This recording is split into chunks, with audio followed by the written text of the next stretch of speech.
Morning, friends, and welcome to the Wednesday LiveStream from Dulcimer Crossing. Today, we're going to talk about bass lines, playing bass lines to spice up your playing. Last week, we looked at some chords, and we're going to look at these on both mountain and hammered dulcimers. But what am I talking about when I'm talking about bass lines? I'm talking about the things that are at the lowest pitches in the instruments that we're playing.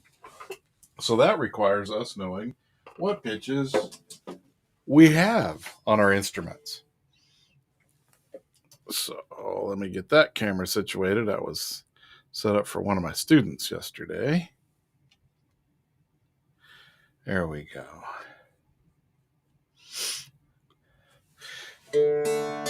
On a typical mountain dulcimer, the standard size, I'm going to have a D and an A, and then I can tune my melody string or strings to whatever I'd like them to be.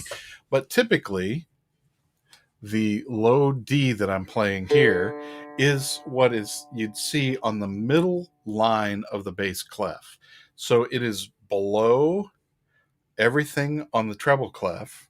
And if you see this note written on music, it's got a bunch of ledger lines, one for C, one for A, one for F, and then one for the D. So it's got 3 ledger lines plus the one that's going through it. It's a low pitch. It's lower than that which is on a fiddle. So when I'm playing with my duo fiddle wham diddle, his lowest note here is a G, same as the bottom of a mandolin too. And that D string, that D pitch, is the same pitch that's on the D string of a guitar. So you can see guitar goes even deeper and lower than a mountain dulcimer does. But that means I have some notes that are below some other instruments. So the sonic space I'm using on the mountain dulcimer is going to be kind of like in part of the viola and the cello range. So a violin goes to a G, a viola goes to a C. So we actually are closer to the viola range. It's a little bit lower. Knowing that on the mountain dulcimer, we'll talk about things, and then we'll move to the hammer dulcimer and do a comparison. So typically, when I'm playing adding a bass to whatever I'm doing, I can just play the name of the chord anytime I see a chord somewhere. Let's see here. Just got to make sure I'm seeing what's going on here. Yep, there it is. Okay. And let me add the title.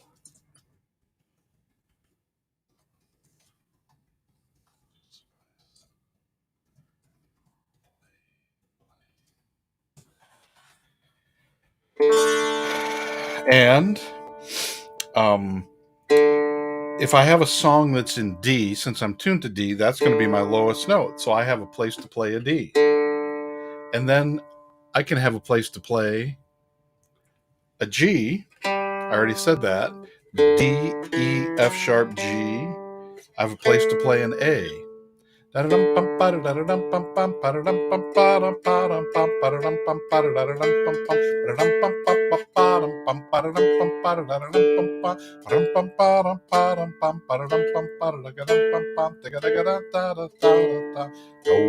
them golden slippers, oh, them golden slippers, da da da da da da da da da da. Oh, them golden slippers, oh, them golden slippers. Oh,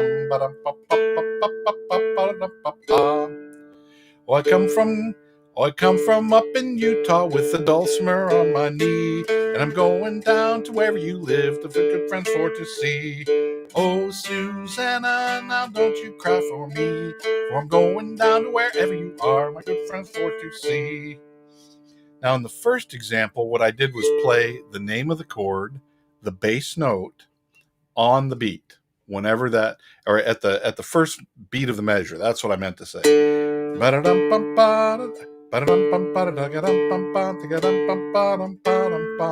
So I'm not playing all the time. I'm just playing there. When I did the Oh Susanna, 1, 2, 3, I played the beat of the song. Each beat of the measure.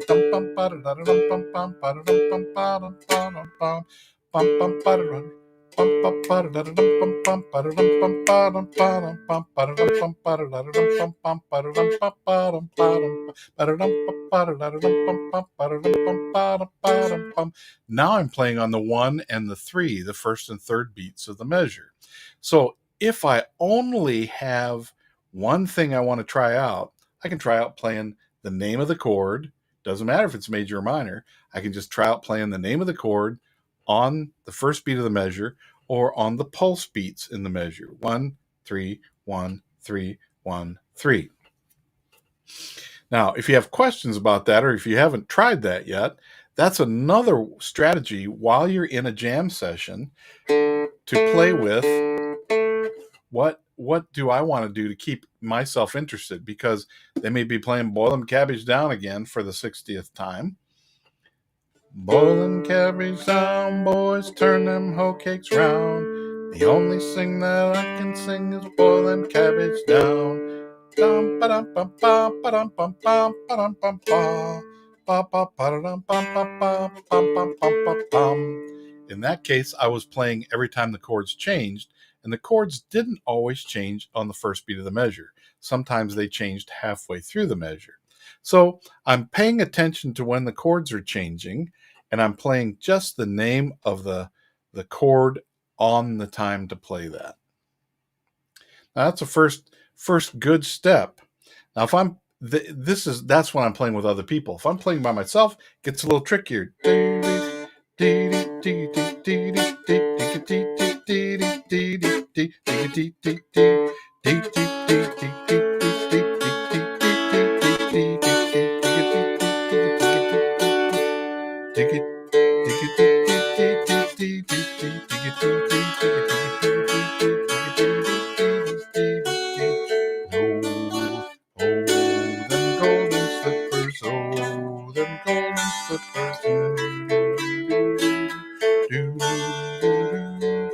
So in that case, I've got my right hand accuracy in play, because I'm going to play the bass note by itself and answer with the rest of the chord. The one person you can see doing this a lot is Erin May Lewis. She'll often go the next step further, which is alternating the bass, which is the next way to spice up. But before we're ready to talk about that, let's move over to the hammer dulcimer, okay? Now, hammer dulcimers come in different sizes, which produce different availability of pitches. Let's get that lined up there we go. Okay. This particular one, my lowest note is an A, which is off the camera, it looks like. Let's see if I can make the camera a little bigger. Go the other direction. There. I have a low A down here, which is actually the low space on the bass clef. But many dulcimers have their lowest note, a D, which matches the D on the mountain dulcimer, which would be the lowest course on the right hand, the bass bridge. Now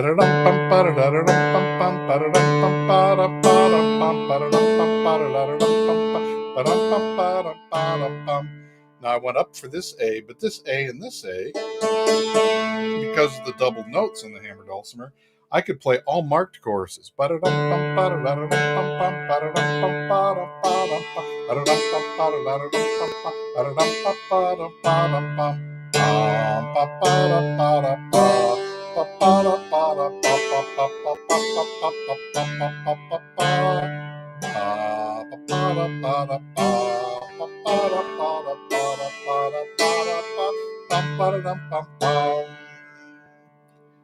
Oh, I come from up in Idaho with a dulcimer on my knee. Oh, Susanna, now don't you cry for me. Oh, I come from up in Idaho with a dulcimer on my knee. In the first case, I was playing on the 1s and the 3s, the pulse beats of the measure. So I was doing the exact same thing I did on the mountain dulcimer, but this time on the hammer dulcimer. And I'm always going to as low on the instrument as I can get in order to have the bass notes play underneath what other people are doing. just for orientation again, here's middle C on the hammered dulcimer. The 6th fret on the bass string of a mountain dulcimer is middle C also. So if I play the 6th fret on the bass string, it'll be the same as this marked course right here on the bass bridge. D, G, C, F, B flat are the typical marked courses on an instrument. Now, some of you have instruments where your lowest note is a G. So in that case, I'm going to play the lowest D I can play, which would be on the treble bridge.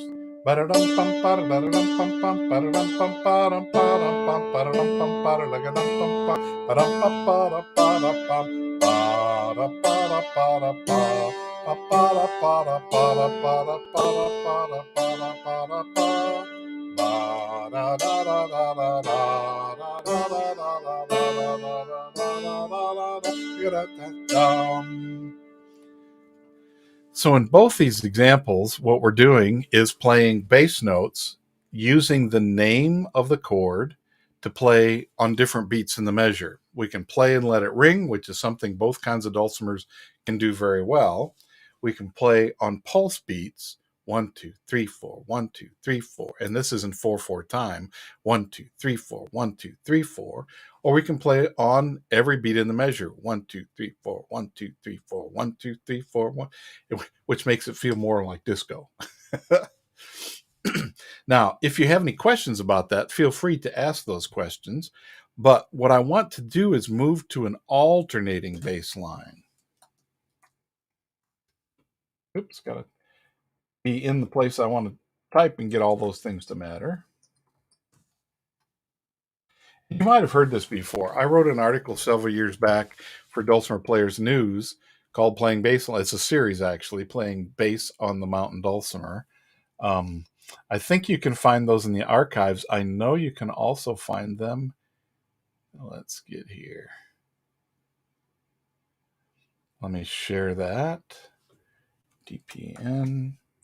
And if you don't know about Dulcimer Players News, this is really an important resource for all Dulcimer players. It's a quarterly magazine. The subscription is not expensive. It's wonderfully done. And I gathered when sometimes it's not easy to, there is an archive online, which is, let me just quick see if that's still where it was. Yes, it is. Yay. I love it when that happens. So that's where you can find those articles. It's not the easiest thing to search.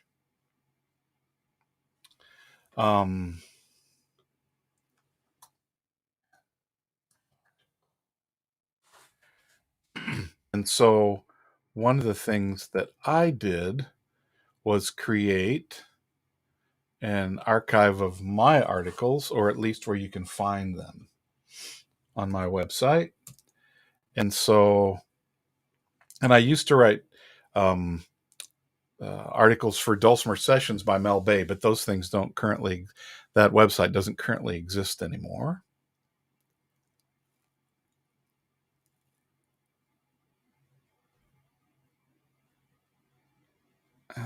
Let's see.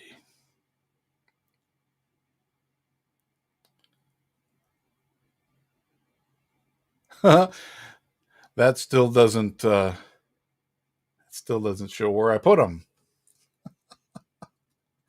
Let's go back one. Steve's Dulcimer articles. That's the one I was wanting to see here. Okay. This has got covers and descriptions of all of them that I did so far. So that was a long excursus. Sorry about that. But those are some references for you. An alternating bass line, I used this joke at the beginning of that with the first article. How many bass players does it take to change a light bulb? 1, 5, 1, 5, 1, 5, 1, 5, because bass players are often playing the name of the chord and the fifth of the chord. I was using the examples of D, G, and A, and so here's where I get to do a little counting. Let me show you this camera. So if I play the D and A, I could play the A string. D, A, D, A, D, A, D, A. And I could, this is the simplest way. When I need an A chord,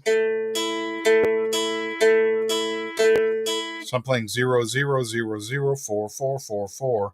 And when it's a G chord, I play the threes.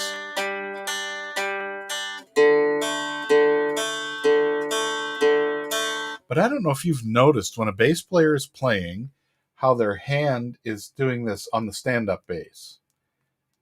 They're playing and stopping, so they don't just let it ring all the time. The equivalent of that on a mountain dulcimer is, if I'm playing open strings, I've got to stop the string on 2. 1, 2, 3, 4, 1, 2, 3, 4, 1, 2, 3, 4, 1, 2, 3, 4. But when I'm touching the string, I've got to lift up on 2 and 4. 1, 2, 3, 4, 1, 2, 3, 4, 1, 2, 3, 4, 1, 2. But I don't take my hand completely away. I just lift up, keep my fingers on the strings, because if I take my hand away, it creates a pull off, and I hear notes that I don't want to hear. So part of what makes the bass playing clean is the space between the notes you're playing.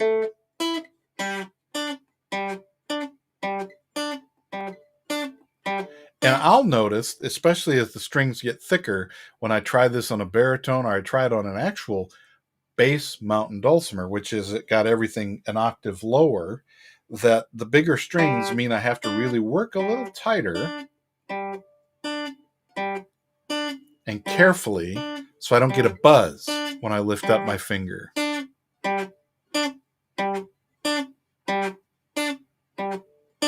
So it takes a little practice at technique. Doug, you're saying you've always been good at playing the root. Excellent. So now we need the fifth. I could do this, or what I choose to do is when I play the open thing, I damp with the right hand. So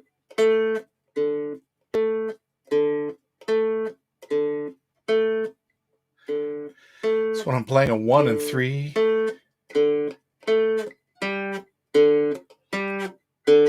I went from G to 3, which is a D. If I go back to the lowest D I can get, that's the open string. Same way, if I go to this E, it makes it an octave higher, but 1 is also an E.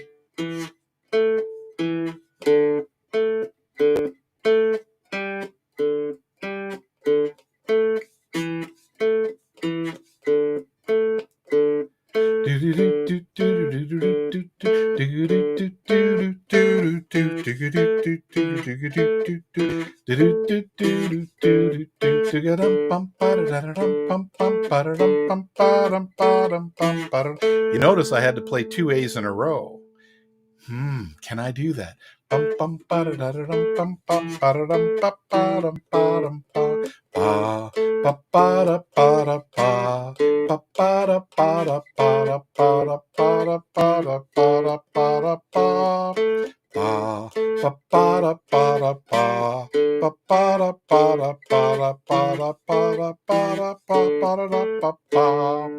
So there is some thinking I have to do.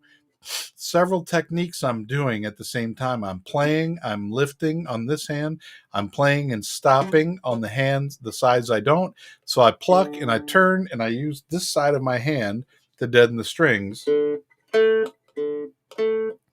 That also helps me with my timing because I'm 1, 2, 3, 4, 1, 2, 3, 4. On the 2 and the 4, my hand is touching the strings right about where close to the bridge.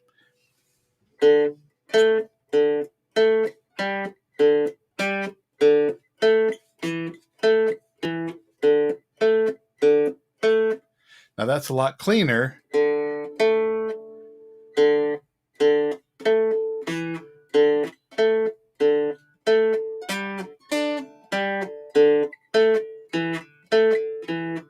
So as I'm lifting my hand up, you're starting to hear a little buzziness, and that's where the right hand damping makes a difference to clean that up. Now let's try this all on the hammered dulcimer.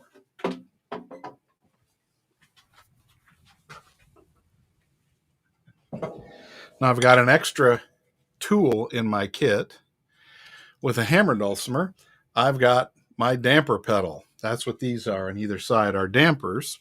And when I add my damper pedal, it makes it possible to have some of that clarity when I'm playing bass.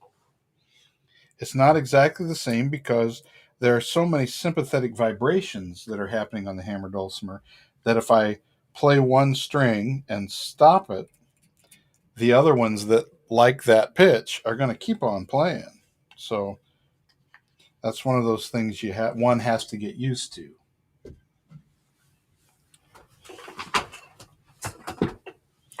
So if I was to play and do what I just did,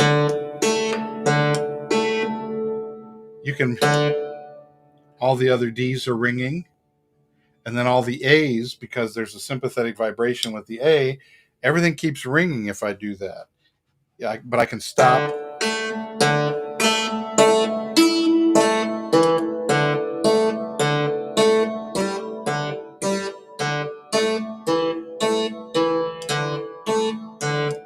So I can stop at least that initial attack. The sympathetic vibrations are going to keep it going, but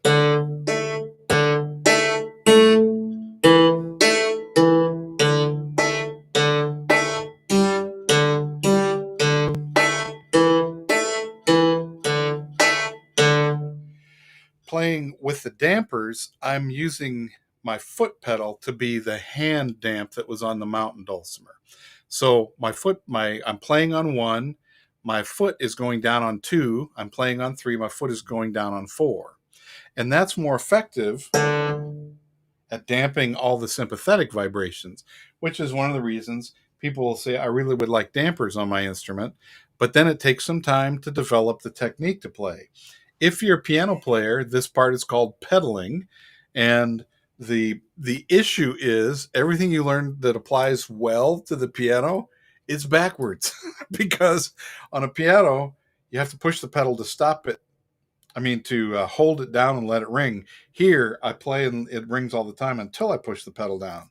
So it's like getting used to the accelerator and the brake being in opposite locations on your vehicle. But if I do this,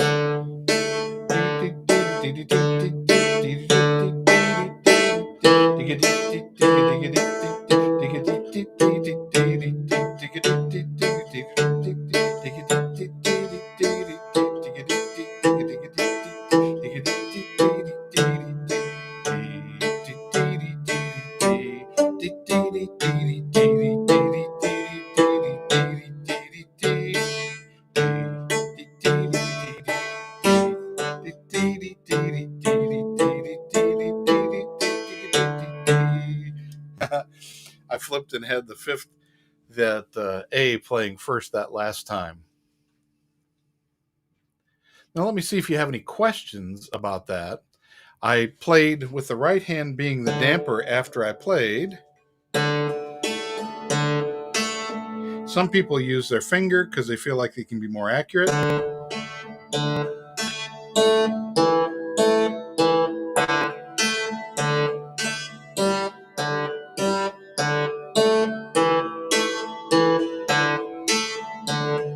Or it can be the side of your hand. You don't have to karate chop your instrument. You just have to rest on there in order to get it to stop.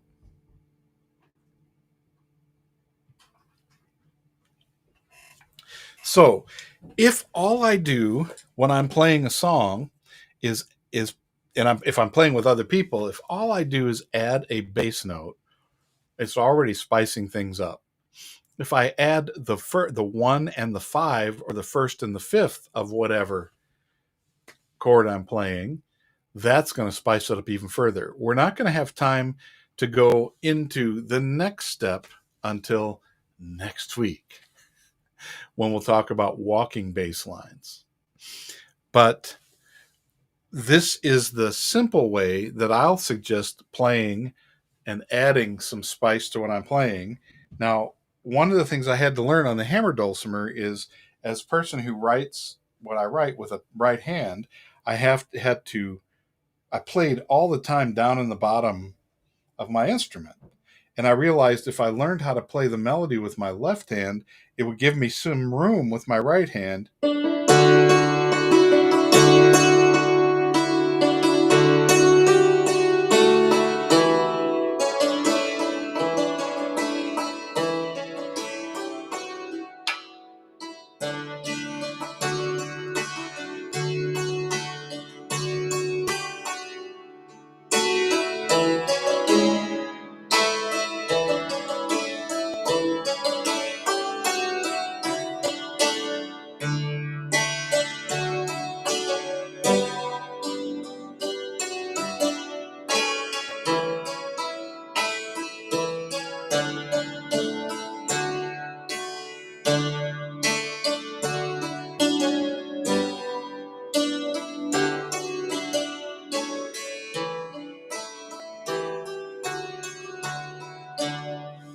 So that was on the fly. I hadn't practiced it.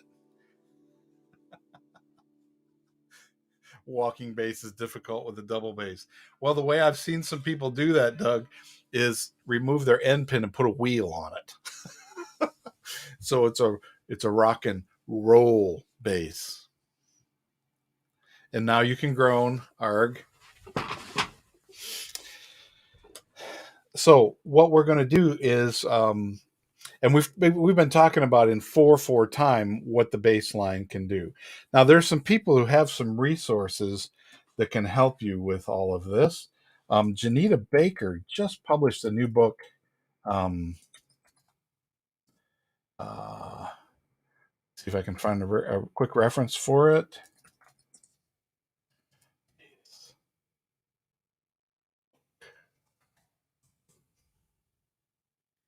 Solo bass.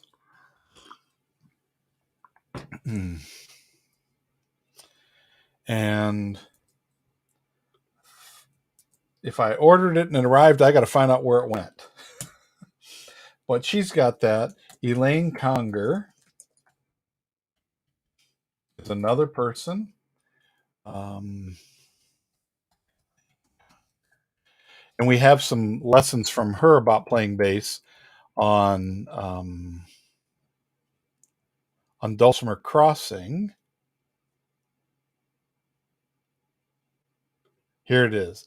It's all about the bass dulcimer, and it's available at Fullcraft.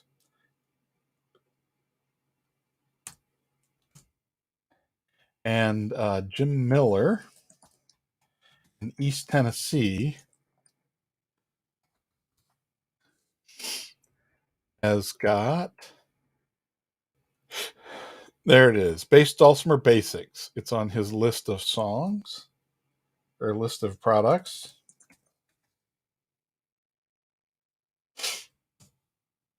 And that's available from him. Somebody else who plays bass dulcimer and teaches workshops is Kirk House.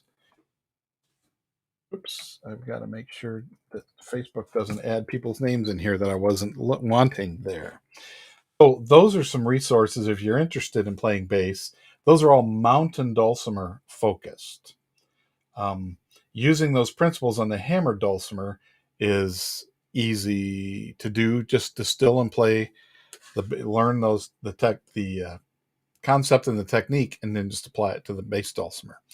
Now, there are a couple things coming up that I would like to share with you. And one of them is tomorrow. We are tickled that Aubrey Atwater is going to be teaching a live workshop for us at 5 p.m. Mountain Standard Time, a very Richie Christmas. Aubrey has been connected That's Janita, Doug, not Judy. Janita, and her book is the first one I listed. But thanks for making sure I didn't forget someone. The Gene Ritchie family from Eastern Kentucky, and there are 6 tunes. There's a bunch of different topics and techniques we're going to focus on, but it's going to be really good. And if you're not a member of Dulcimer Crossing and you just want to sign up for that workshop, go to our front page and you can sign up just for the workshop. And that link will take you to, oops, did it take me to the new place?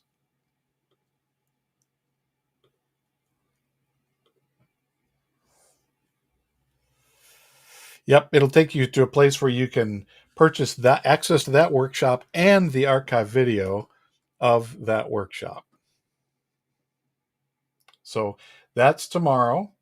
The other 2 things I want to let you know about are one of them.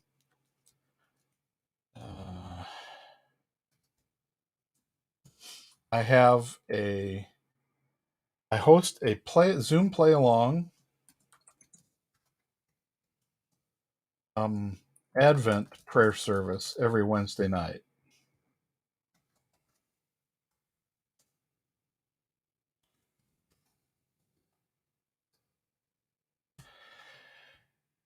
And there has been a class working on learning the music, and that class is over, but you can still join us.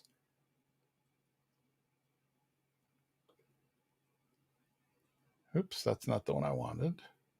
I want a landing page, not automation.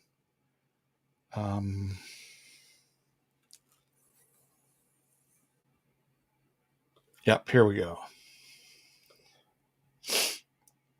And you can sign up at the Zoom link here. It's a Zoom service. And you can sign up here and also download each week's bulletin, which has chord symbols on it. And you can play the chords you know. There are underlines on the syllables where the chords change. If you'd like the books that go along with that, there's a way in the bulletin for you to gain access to those. And there are 2 more things. I also have prepared daily Advent devotions, which are musical, that can come to your inbox every day. They started on Sunday, but you'll start whatever day you start. So you'd start with December 1st. And there's a new tune played by dulcimers and other instruments each day all the way up through Christmas. And then finally,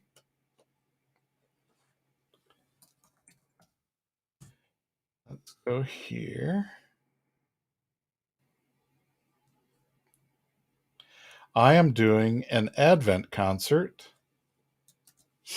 this Sunday, 5th, in Boise, but it will be live streamed. And let's make sure that link is there.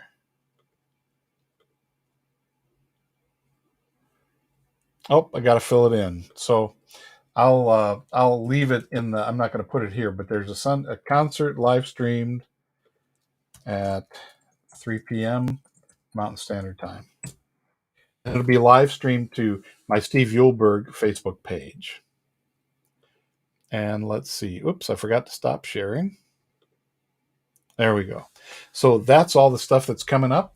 Thank you for being with us today. Next week, we'll look at walking bass lines, which is a further bit of spice for your playing.